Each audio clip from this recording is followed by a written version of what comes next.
Right, so that's what I've got. Top rail, bottom rail. Just one bottom rail for the ends of the shed.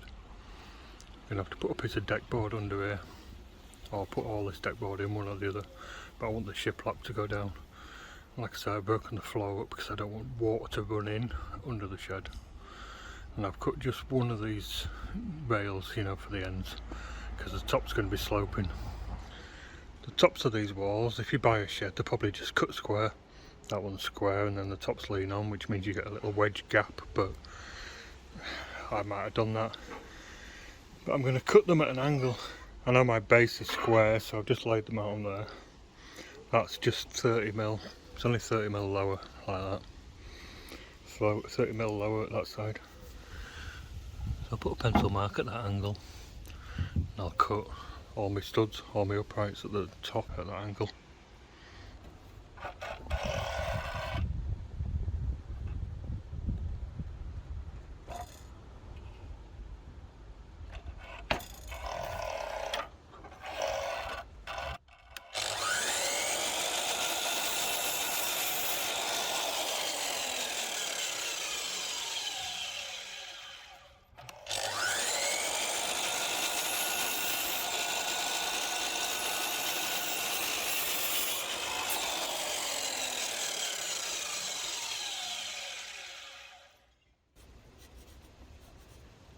I'm going to keep this one as a template, cut all the rest to suit this one.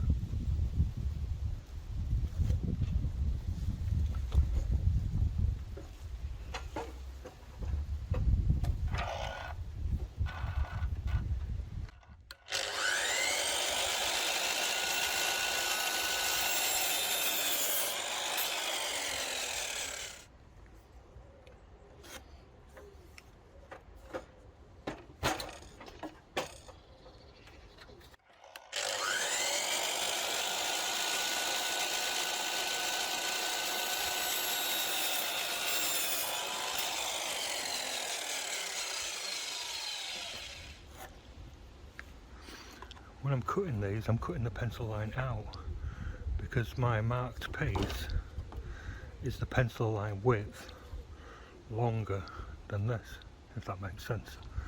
When you cut along a pencil line, you either cut along the pencil line, you leave the pencil line in, or you cut it out, and at the moment I'm cutting it out, so what I'm doing is going up to this level, if that makes sense.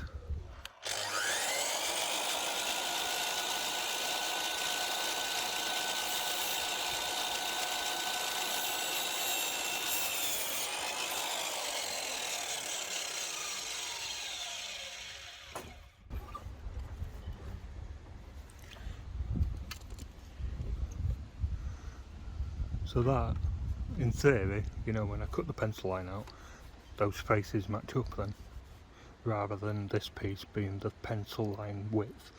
It doesn't really matter on the shed, but just sort of point that out to you.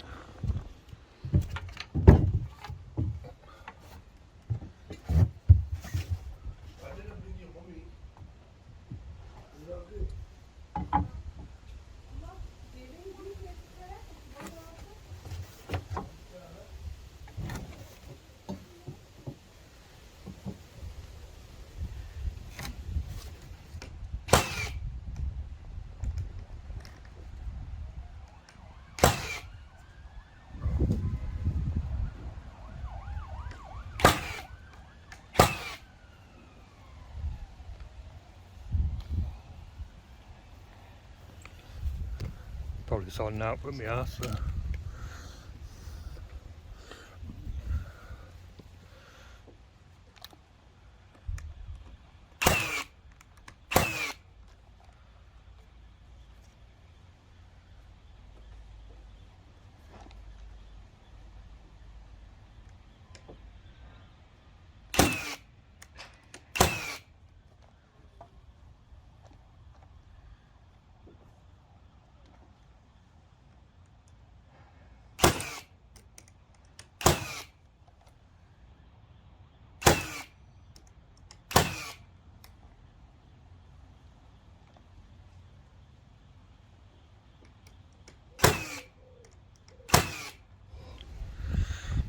Right, so I'll square that up. Time to put shiplap on. The bottom I'm going to hang over a little bit, just the width of the deck board that I put on the base. And the shiplap, I'm going to put some clamps on it, some floorboard clamps to pull it together. Because however dry it is, out in the wind and the sun, it'll dry out and shrink a bit. It might get wet and swell at some point a little bit, but more likely it'll shrink.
Right, bit of a pain sorting screws out. When it hits the groove, or the screw tends to kick off and go into the groove part, and then it doesn't sink them. But with gun it's a lot quicker. I would like a cordless one, but I'm saving up to get a mortiser. Anyway, I've left a gap in these ones. I think they will shrink rather than swell, but I want airflow for the wood. And I'll sort that gap out, I'll cut a board down later. I want to get these walls built. These boards, these shiplap boards, I bought as 3 metre boards. It's 3 metre pieces. Down that back edge it's going to be hard to get any kind of like corner thing on, you know, like a little corner strip that you put on. So I was going to run these full length, you know, nobody's going to see it behind there, and it'll look okay anyway. 3 metre, $2.99. Somebody needs to sort their tape measure out. I didn't expect them to be spot on 3 metre, but oh, $2.99. Somebody needs to sort their life out, don't they? Check their tape measure. So, do I move it over 5mm, and then there's going to be an end cap on this front, on the other end. It's going to be boarded, so what the fuck do I do? Right, so I've decided to cut them back and put a 20mm infill in, so 20mm. And like I say, I want to run it down thickness of the deck.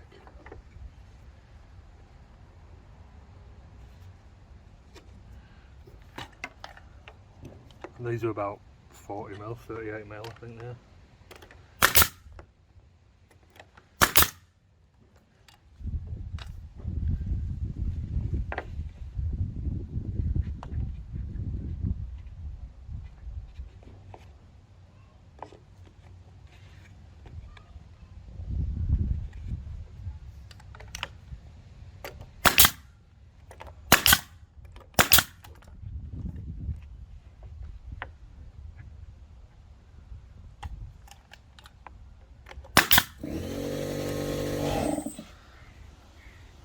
Right, I bought that gun, coil nailer, just for this, just for Shiplap. You see, a lot need to nail than the, you know, framing nailer. Too big those are. First one didn't fire properly. Right, I'm going to put a few boards on, maybe the full width, and put my floor clamps on. It's difficult getting these grooves in, so we'll see how that goes. I might get halfway and think it's a bit of a mess. But I didn't put this top nail in, I only put one in the bottom, and if I was doing one board at a time I'd put that one in, put a nail there and then a nail there, ignoring that one, get the next board on, nail it, then put that nail in. If you put two nails in, you find it quite hard to get that next board on. You just can't get the groove on because it's pushed down. You need to wait and then it pushes it down. Wait till that goes in.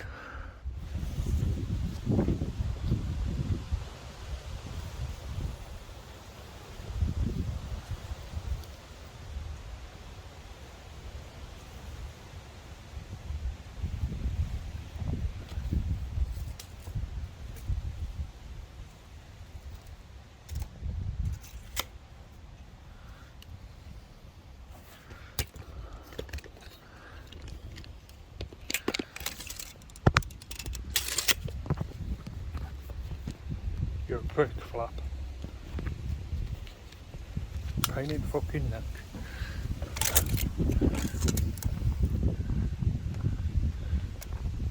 About 19mm to my line. And about 19mm again. So I'll put them all in up to that line now. Right, that'll do for now. I think I might end up putting a nail in the end of each one, because as you put one in it pops out the one before it, or it's a bit of a pain, it's like juggling. I could get them all in together and then push this one in so they're all bowed up like that, and then when you squash them down it pushes all the joints up tight, but it'd be quite difficult with this length. You lift it up and they all just fall to bits. So I think I'll just try and get them in, get some clamps on, pull them up, and that one nail I'll make sure that the board's up. I might be able to get them in, don't know, we'll see.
Right, so that end's pretty much up, but that end isn't, which means they're all, you know, fanned out like that, or a little bit anyway.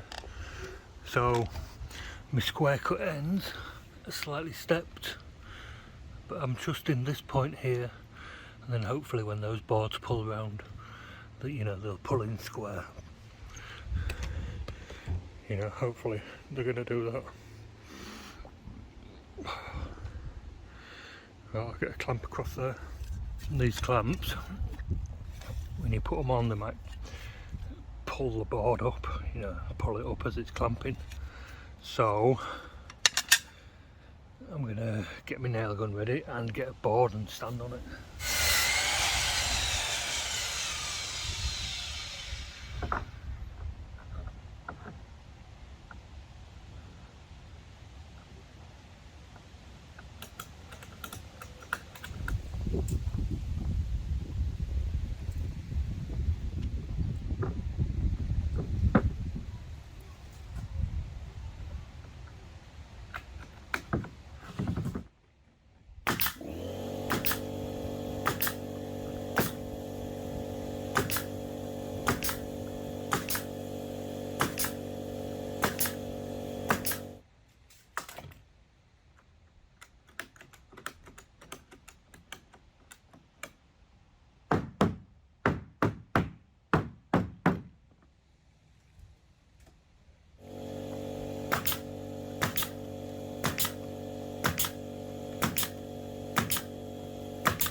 Right, so I've got to finish off nailing this end, but 2 nails per board through the thickest part, not through that shiplap bit.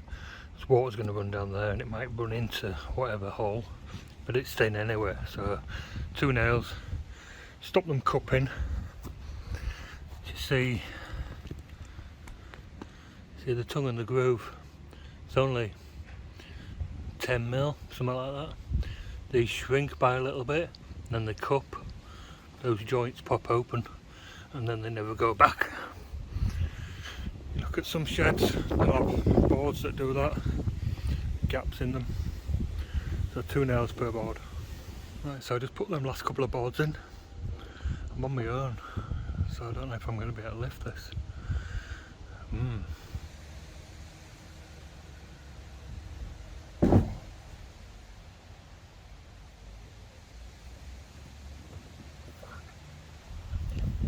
Right, answer's no. Normally I'd build this on the base, then you can stand it up, you know, just in place. Guess this is why people have friends. So I'm going to build the front on top of this. So these are the timbers, top and bottom again. Marked my lines through, spaced them out, put my studs in. There's going to be a doorway in, so I'm going to put a header in. If it was a room inside a house, I'd double them up and there'd be a stud underneath my header, but I don't think I'm going to bother on this. I just need to make sure I got that angle going the right way. I think that's the right way, the other one.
a bit windy today as well.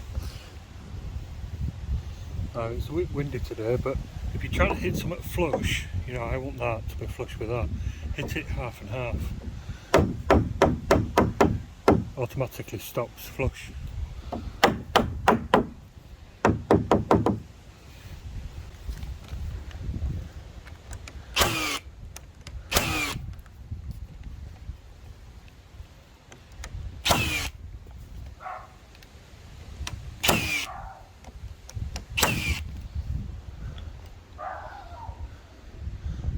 I'll get some boards on it.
Right, so I'll plumb them up properly tomorrow. That gap is parallel to that gap, so I just need to pull them straight, pull them plumb. Long and skinny. This bottom piece, and once I fix the legs down I'll be able to cut this middle piece out. Oops, that's why I lift it up on battens when I nail it together. Then you don't nail it to the floor. I think that's the only one.